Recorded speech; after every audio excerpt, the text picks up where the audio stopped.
So it wasn't no less than a few years ago, buried somewhere in the 300 or so videos that I've done, to where I've made a video specifically targeting Mercury dime cherry picking, okay, and cherry picking the examples of coins with the greatest and sharpest of strikes.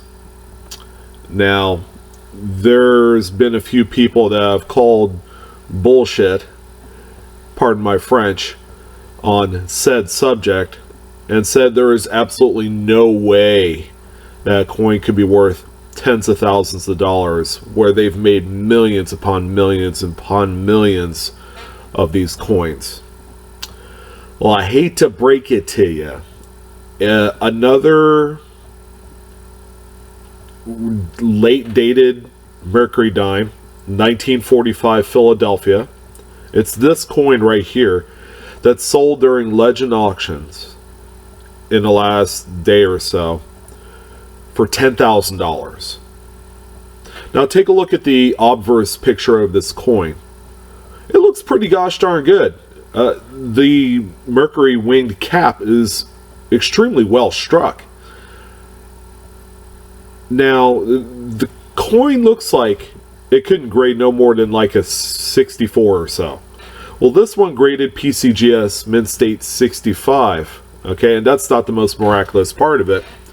It also got the full split bands designation. Now, I've talked about this before, and it's important to know through a little bit of research that there are a few dates, some a little rare, couple of them really common, later dated stuff. The 1945, for example, in a Philadelphia, is extremely tough to locate with those sharply struck bands.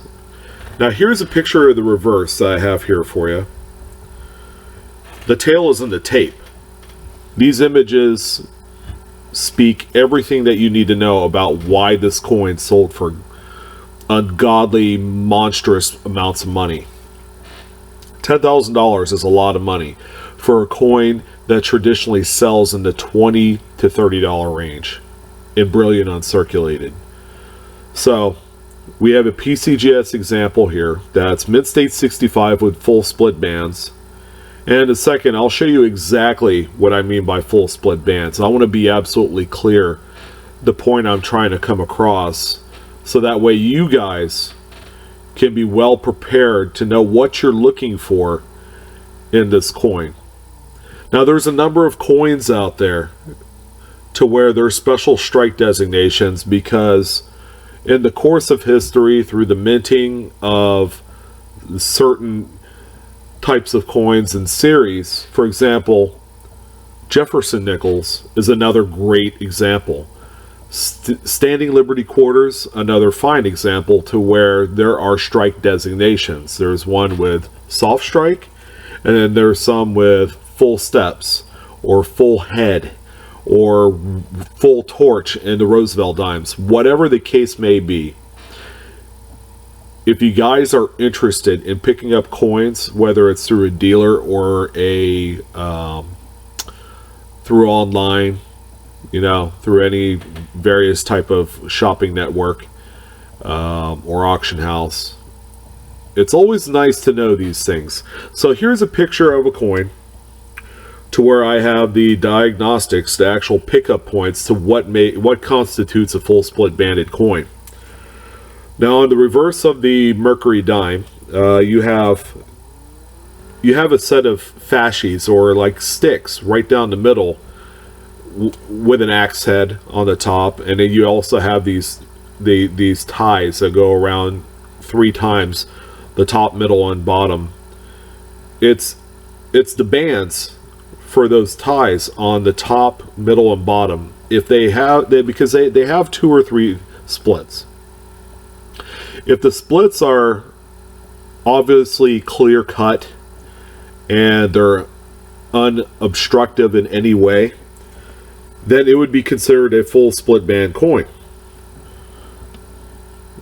I'm glad I'm able to make a mock-up of this, by the way, because I never had the opportunity to back then when I was less knowledgeable about putting up detailed video and images. But now I have the opportunity to.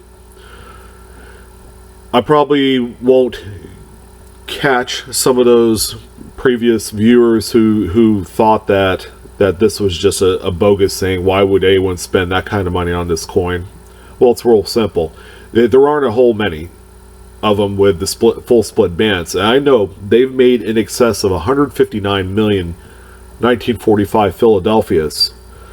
So, and it is the last year of the Mercury dime before the Roosevelt dime was launched the next year in 1946. And during that time, usually at the end of the coin series, it doesn't matter what it is, usually the mints don't take too much care of the overall maintenance of a die. They're not going to refurbish them. They're not going to re-engrave certain elements, design cues on the coin. So, you know, they degrade over time. 1945 in the Mercury dime was no exception. The mint didn't really do anything. Okay, they probably went through a couple dies. There's going to be some sets of coins that were created off of the first several thousand with those sharply struck reverse bands. And there you go. PCGS has only graded 38 with full split bands. That's a mouthful. Goodness gracious. So I'm proud to announce this sale. Hopefully it's going to shut some of the pundits, you know, that have kind of thrown mud my way because of that video. And this is again a testament. If you guys want to make some quick money to fuel other parts of this hobby, or maybe a corresponding hobby that you guys have, whether you collect comic books or you work on classic cars or whatever, because last time I checked, classic cars cost a lot of money to fix, and you know, restorations and so on and so forth. This is a good avenue to go. So you guys keep searching out there. Keep examining these coins with the special strike designations. You never know, you're going to find something quite like this. 1945 Philadelphia Mercury dime that graded mint state 65 with full split bands through PCGS, sold at Legend Auctions in the past day or so. So thanks for watching, guys. I hope you enjoyed it. It was kind of long-winded and I went on a rant and all that, but I just had to prove a point to a lot of the naysayers out there. So you guys have a fantastic evening, and I'll talk to you soon. Take care.